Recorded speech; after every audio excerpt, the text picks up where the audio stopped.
Today on Locked On Red Wings, our top 3 reasons why Detroit might not make the playoffs. You're Locked On Red Wings, your daily podcast on the Detroit Red Wings. Part of the Locked On Podcast Network, your team every day.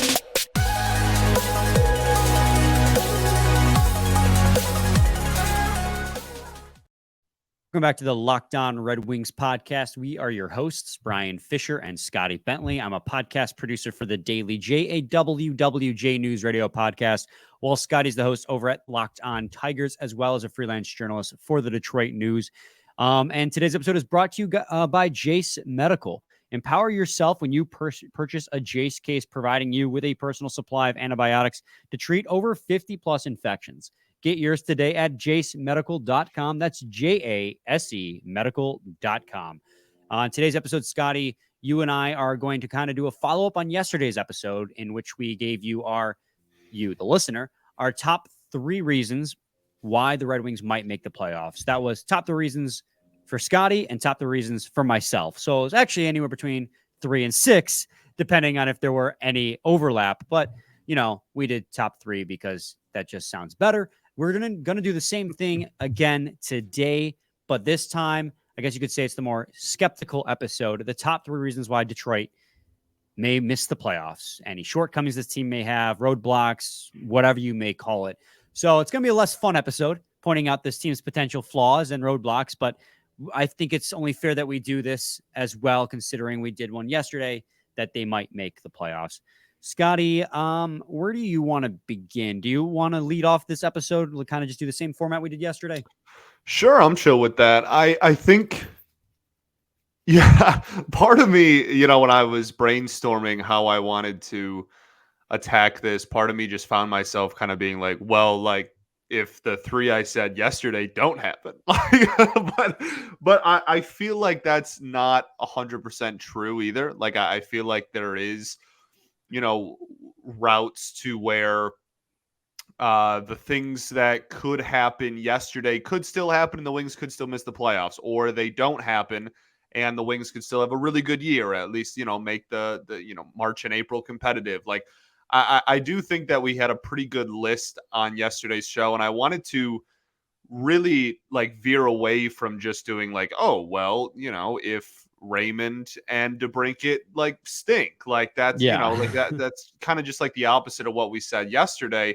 And I think the place where I want to start is the blue line.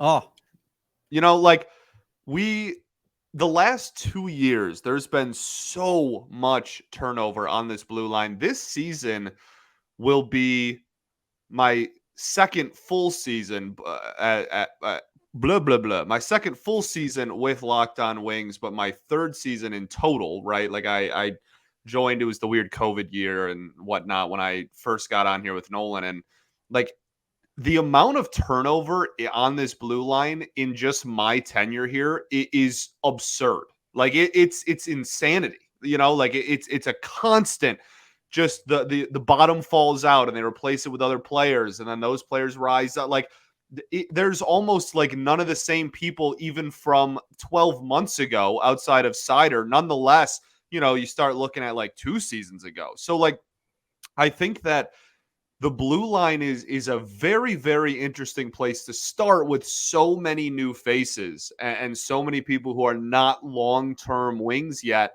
I think that there is, and I'm not saying that this is going to happen, but I think that there is a realm of possibility where Wallman maybe plateaus and doesn't take another step forward. Not that he's a liability out there, but you're kind of looking at him after the season. You're like, okay, maybe he's not a top pair D man. And then like more importantly, even if Wallman's great and the top pair's great, that depth it's better than it has been over the last 2 years, but it's far from like a guarantee. Like Ghost has had ups and downs in his career for as much as we love and we're excited about the signing. He's had a lot of peaks and valleys. You talk about like the role that like Oli Mata and Jeff Petrie are like really going to take on. I mean, like goodness, we've talked about really all of these people at length, and we've talked about the ceilings and the floors, and I feel like The depth is the best it's been since I've been here, and it's the best it's been in probably years.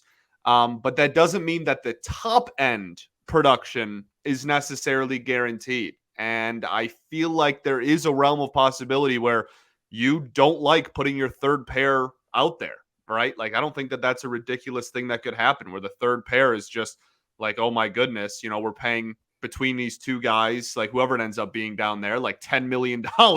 And we were afraid to put them on the ice. And, the second pair is kind of a revolving door. And I don't know. I like the blue line. I like where it stands. I think it's going to be solid. But if they were to have like a really bad year, I think that it's in the realm of possibility that that's one of the reasons why.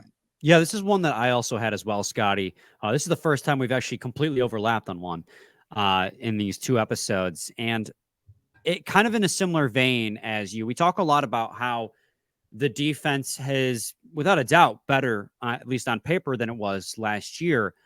But that's hard bar not to clear because it's basically that bar is basically on the floor. So you filled your roster and committed a ton of money to a bunch of veterans who may or may not just be a collection of bottom pair defensemen in the end. Right. That's the worst case scenario. And that is why, while the defensive depth is better for sure, like you have probably mostly everyday NHLers on your lineup. You have 7 NHL defensemen, which is more than you've been able to say in maybe 7 years. But that doesn't mean that you suddenly have like a Stanley Cup playoff caliber defensive core. So you've gone from having 3 guys who are AHL caliber / 7th D-man to having, 6 guys, 5 guys outside of Wallman and Seider, because I'm not going to include them in this conversation. I think both of those guys are legit, that are maybe at best bottom pair defensemen on Stanley Cup playoff teams. Right. That doesn't also inspire a lot of hope. Like that's the worst case scenario, right? Like that's everything that everyone who's been critical about this defensive blue line, that's an oxymoron. This blue line build has said is that, this defense is, a lot better, but it's filled with a bunch of bloated, mediocre contracts and mediocre players past their prime. So the worst case scenario is that all of those, criticisms from national pundits is accurate, and that every single player on this blue line, Sans, Wallman, and Seider, is a bottom pair defenseman. So you're still going to get walked in most games. Right. So like I said, better still, but worst case scenario is that, you filled your team, you filled your blue line with bloated contracts and mediocre players. Yeah, I think that you articulated it better than I did. I think that the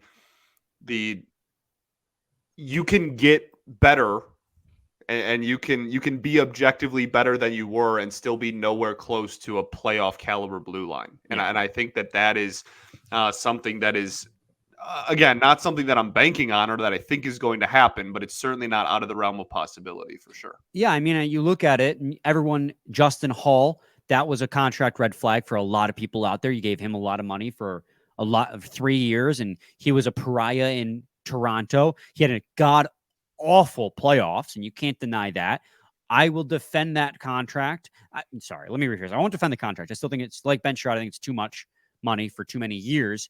But I will defend the signing because in the regular season, his numbers looked pretty solid. And I think he played too big of a role in Toronto. He'll play much more mitigated role here in Detroit. So I think he'll be fine. But worst case scenario, he is as bad as everyone says he is. Ben Sherrod, we already know what he is, and it's not great. And he's paid too much money for too many years. Jeff Petrie has been solid his entire career, but he's on the older end. Like you could see a future where he continues to regress. Oli Mata had a great year last year up until he had mono. So you could see he regresses back to his mean, which is a bottom pair defenseman, still solid. And then Shane goes to spare, like you said. He's had ups and downs in his career. What if this is a down year? So that's why, this is one of my reasons why they could miss the playoffs. If this defensive core just hits worst case scenario in a lot of different ways, it could go, but ass up, I don't want to say the alternative I would say, but it could go poorly. I think you're right though. I mean, obviously we agree on the take, but I think that I think that you articulated it well. Like that, it's just something that it's better than it was. No one's going to deny it's better than it was, but there's a difference between being better than it's been the last 2 years and being playoff caliber. I like that's a pretty big gap between those two bars. Yeah, but in the end, again, like we're going to say at the end of every single one of these conversations, these are hypotheticals, and I don't this think that's is going to happen. But it's not going to be that bad. But if the Red Wings are to miss playoffs, I think the defense not living up to expectations is going to be a big part of it. yeah, it's possible, but it's not a prediction. Yeah. It'll probably be somewhere. It'll probably be a fine blue line. I think it'll be decent. All right, got to take a quick break and talk to you guys today about Jase Medical. Everyone should be empowered to care for themselves and their loved ones during the unexpected. That's why Jase Medical offers the Jase case.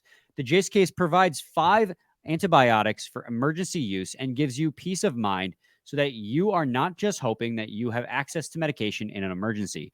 Jase Medical makes sure you have the medication in hand. Jase Medical is simple. They handle everything from the online evaluation to licensed pharmacy medication delivery and ongoing consultation and care.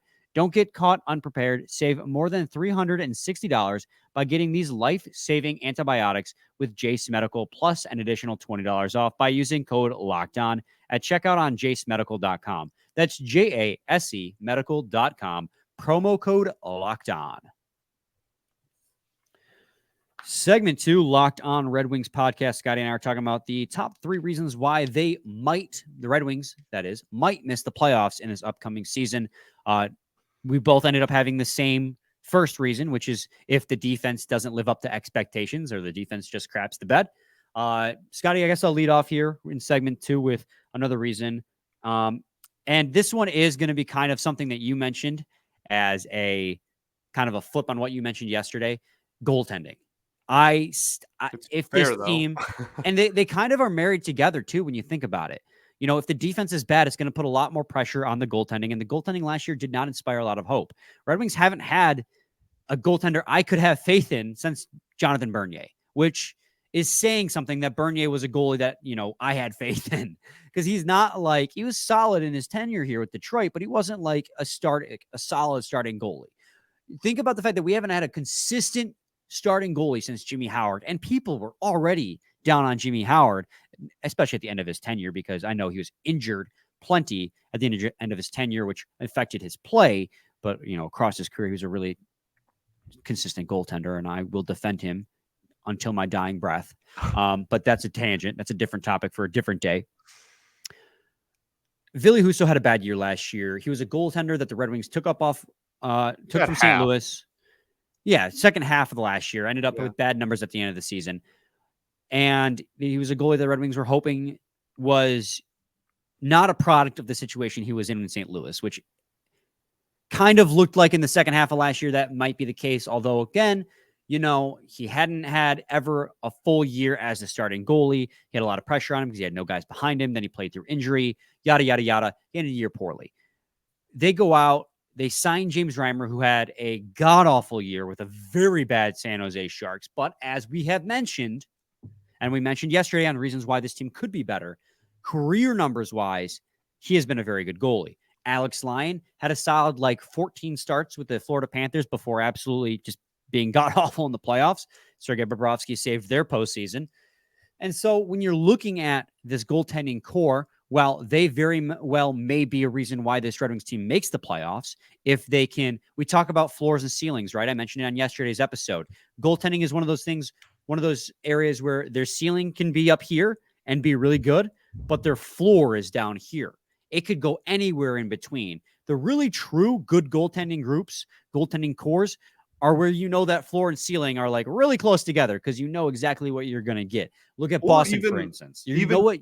High floors. Like, you know what I mean? Like the best goaltending tandems, the ceiling doesn't even matter. Like, it's just like every single night, you know, you're going to get, okay, like worst case scenario, this dude's giving up 4, like at worst, you know what I mean? Like that's no matter who's in net, like that's the floor matters a lot for those duos. I mean, look at Boston, Ullmark and Swayman. You know, either of those guys are in net on any given night, you're going to get a good performance. Like that's a situation where the floor is really high. The floor of the Detroit Red Wings goaltending, much like it is with the defense, is pretty dang low.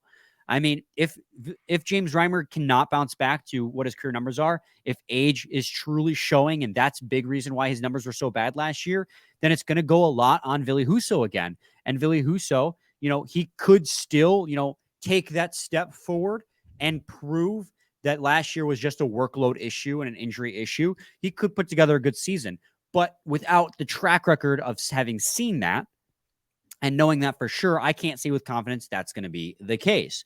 Alex Lyon, he had 15 good games in the regular season, but that's a small sample size. And across his career, he's only made spot starts in the NHL. So there's a big question mark still with this goaltending on where the floor is compared to where the ceiling is. So while they very well may be a reason why they make the playoffs, if James Reimer regresses back to his mean of being a solid 900, 905 save percentage goalie, like I was saying yesterday, and Ville Husso proves that the second half of last season just had to do with a workload he wasn't used to and injuries piling up, then, I mean, this could just turn out to be a bad year with a bad goaltending tandem, and then you start really worrying about the future of this franchise if they can't find a good netminder. Yeah, I mean, I'm in lockstep with that. Obviously, we talked about that a lot yesterday, so I don't have too much more to add. But I do. I mean, obviously, that's a huge thing. If you had to put, like, what is the single biggest question mark on this hockey team going into the season, I think it would be the goaltending. So, like, I think it's a fair thing to have on, you know what I mean, like on both of these lists. Like, it's either going to be the reason that they have a good year, or could very much be one of the bigger reasons why they don't have a good year. There's a lot of variance to your point with floors and ceilings. Absolutely. What do you got? Yeah, so my next one is going to be from a positional group. It's going to be the performance from the down the middle, from the centers this season. Centers. I look, man, like I like the Comfort edition. I was like the big Andrew Comp defender last year. Like Larkin's my captain, right? Like I'm a supporter of all these guys, but at the end of the day, like you look at the best teams in the league, you look at not even like the sole, just best like Stanley Cup contenders. Like you even look at just solid, solidified playoff teams. They are all strong up the middle. All of them are strong up the middle. And while I like what they did this offseason, I think they're going to be better and stronger and deeper up the middle than they have been in years. Oh my goodness. I remember, again, like dating back to the beginning, like one of the first like big blowups Nolan and I had back in the day was like about how shallow we were at the center position. I remember you and I very early on in like you and I being the co-host of the show, consistently we're talking about how shallow this team, like that has been an issue for like years and years and years. And 2 years ago, Pew Suter was your 2C. Right, exactly. So like it's the strongest it's been up the middle, but that doesn't mean that you have the I mean, honestly, depth. We don't know, not that like a 4C is going to make or break your playoff chances, but like you don't have a guarantee there. Like right now we're talking about Veleno, but we've expressed our concerns about him. Or like maybe it's a rookie. You're certainly not going to bank your playoff hopes on a fourth line like center rookie if that ends up being the case, or whatever. You slide in Rasmussen, etc. Whatever happens down there happens. But like my point is, while you're deeper there and stronger than you have been, there's still a lot of people in this own fan base that say like Larkin's not a 1C on a like solidified deep playoff team. There's still plenty of people that have concerns about like, is there a legitimate 2C on a like legitimate playoff team on this roster right now?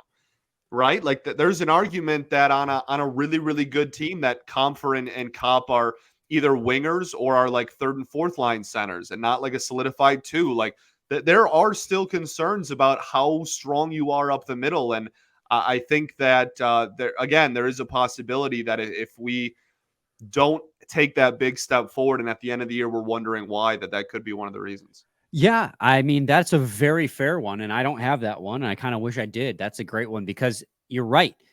Best case situation, you have a bona fide 1C in Dylan Larkin. You have JT Compher and Andrew Kopp, both, and hell, even Marco Casper, you have 3 guys fighting it out for 2C because they all look like legitimate 2Cs. And then Joe Valeno's somewhere in the mix.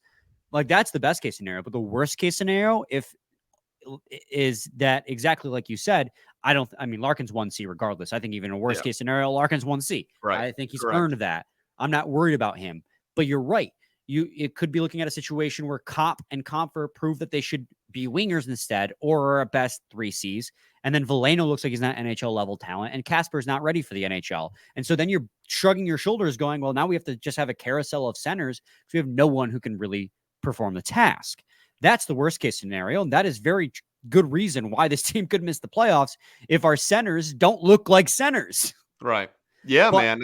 And, you know, like they'll have other areas to impact the game. I don't think it'll be a complete dumpster fire, but and like I don't like, you know, like there's a reason that like none of my 3 are going to be like, oh, just like health, because like, you could say that about like kind of any team ever, but like, you know, knock on wood, you know, it's September, we're not even close to the season started, but like if one of those guys go down, you're in the same position. Like, we're talking about performance obviously, but like you're one injury away from from being in a like a similar boat where your center depth is just kind of completely evaporated. So I think it's I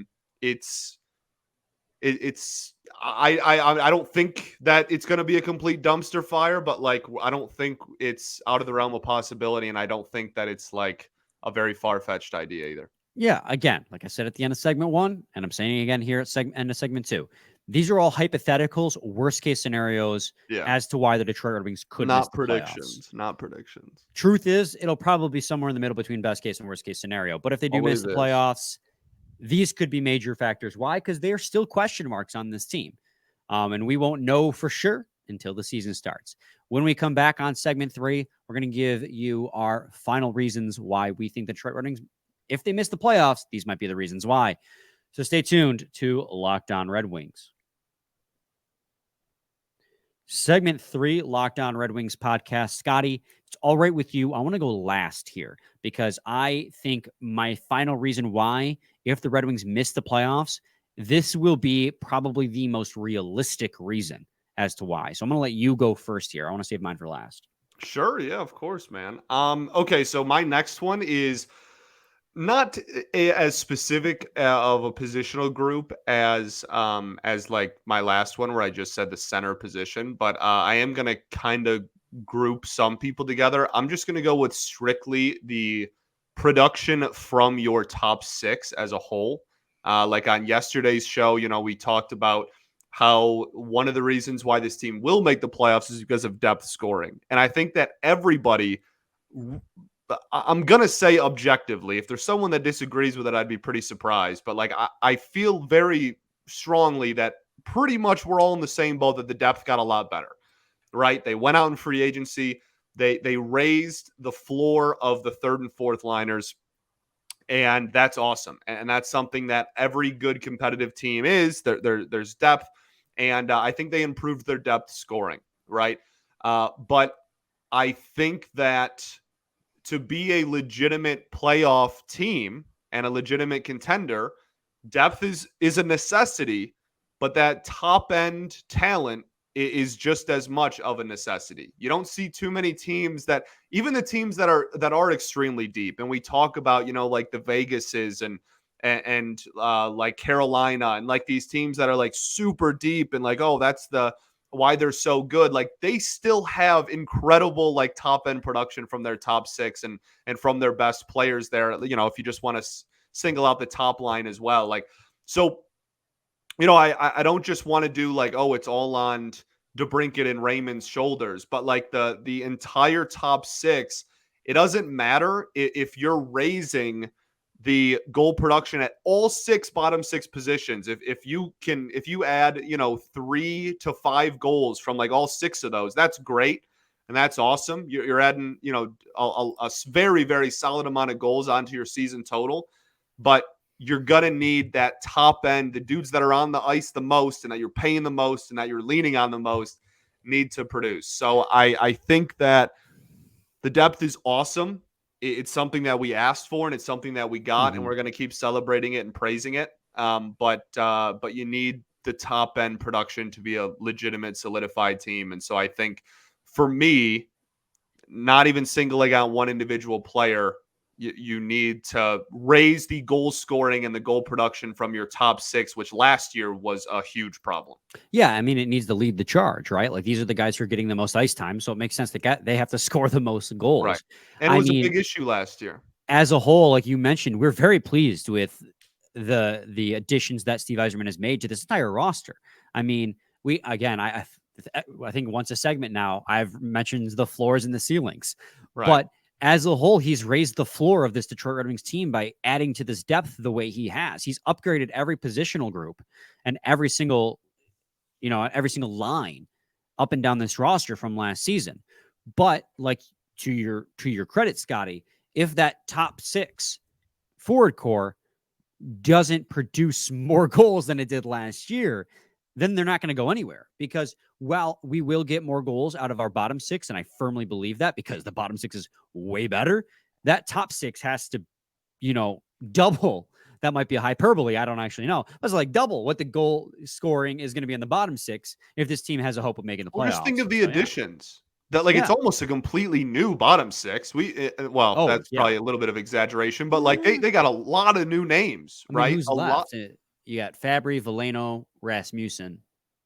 Right. Those were the names that came to my mind too. But like, I mean, even your 13th is new, right? Like you really did address the depth a lot, in a high percentage way. Whereas the top six outside of DeBrincat is kind of the same. So like one guy, certainly you're going to rely on him to get a lot of goals. We talked about that yesterday, but you need the top six as a whole to take a step forward. And you need really, dare I say but like you need a lot of those guys to get to score more as well. You can't just get all of your goals from the additions you made in depth and then DeBrincat. So absolutely.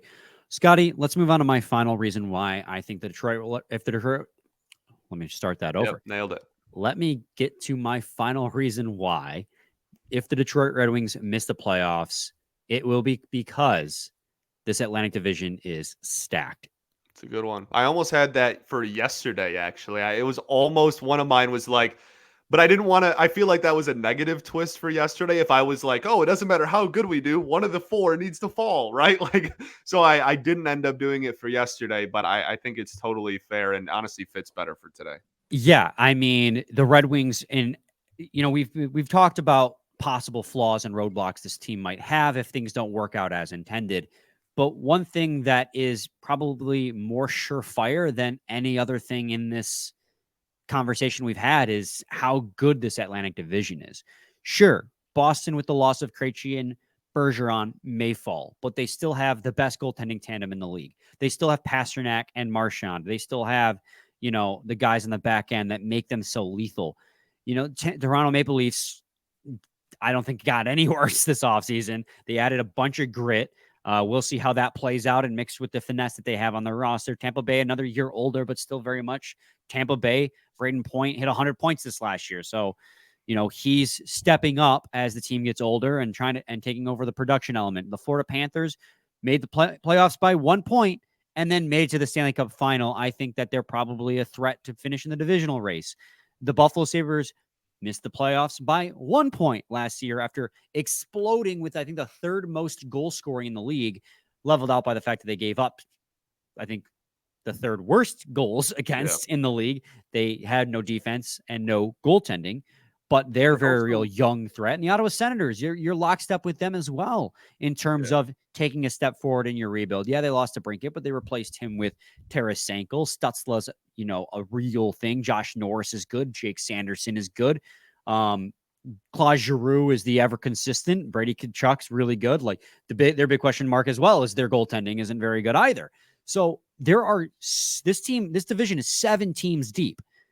And so if you're going to miss the playoffs, it's because you couldn't beat out one of these other teams. And that's a very real possibility. I mean, the Red Wings improved 6 points over the 21-22 season to the 22-23 season, but finished a spot lower in the divisional standings. That's how tough this division is. So again, if the Red Wings are going to miss the playoffs, it's going to be because this division just won't give us a break.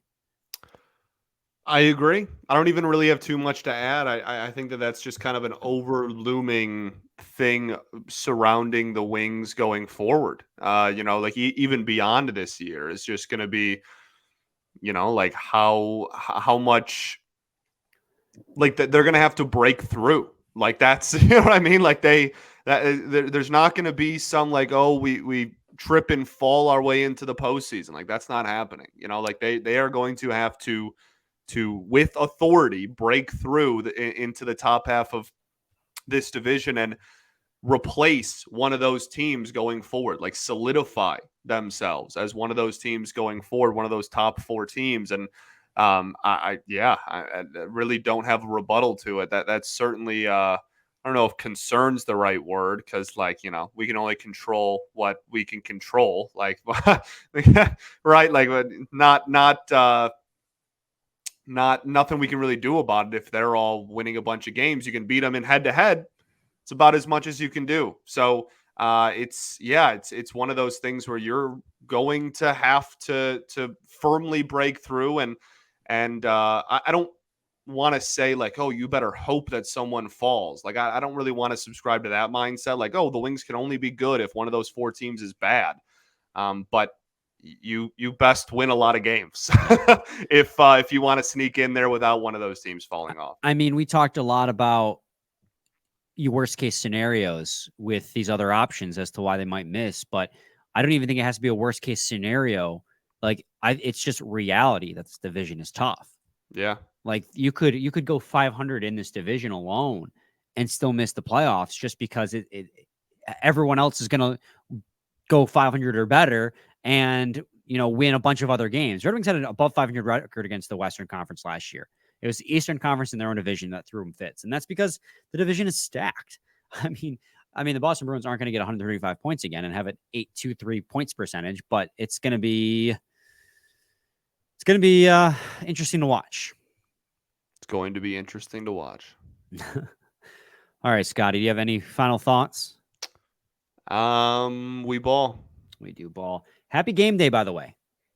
Happy game day, baby. Now, today's the first day of the Prospects tournament. So tune in to the Red Wings Twitter page, X page, YouTube page, Facebook page to watch the Prospects tournament. I'm thinking we're back. It's funny. We're going to say we're back like 3 different times. It's going to be the start of this training camp next week, preseason, and then the actual regular season. We're going to be like, we're back. We're probably going to say it like 50 times, but yeah. We got to get that graph. Like we're back. We're back right. For real. We're so back. Also, apparently, I'm just seeing this on Cap Friendly. I don't know when this happened, but the Red Wings signed a guy by the name of Cameron Hillis to a professional tryout. Nice. I don't know if it's been reported yet. We're recording this at 6:40 on a Wednesday. Sorry, I forgot what day it was. But he's mostly AHL, ECHL guy. He played 1 NHL game with the Montreal Canadiens 2 years ago. So he's got a PTO with the Red Wings. Good for him. Sick. Don't know who he is. Okay, we ball. We'll be back with a new episode tomorrow. Bye. Game recap. Same time, same place. It's your team. Every day. Shut up. That's my thing. Every day.